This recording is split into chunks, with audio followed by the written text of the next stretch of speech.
a generation of mighty men and of renown.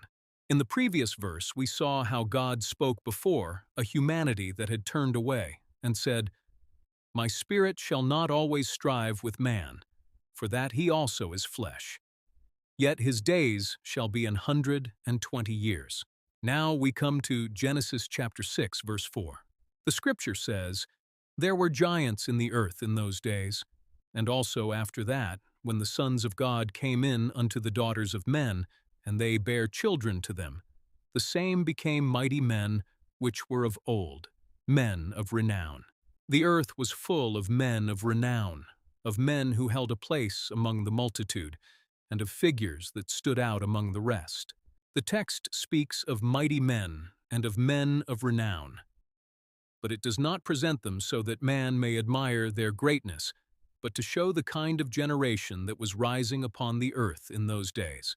This teaching tells us that a generation may rise that is strong, known, and admired among men, and yet still be far from what is pleasing to God. Because one thing is to attain renown on the earth, and something very different is to be found pleasing before God. Here we can understand that renown is not the measure of obedience. Fame is not the measure of uprightness, and strength is not the measure of a life pleasing to God. Man may attain fame on the earth, while his heart remains far from the Lord. And this is the truth that must remain firm in us. More important than having renown among men is guarding the heart before God. Because when man seeks to attain renown, yet turns away from the Lord, his condition remains empty before God.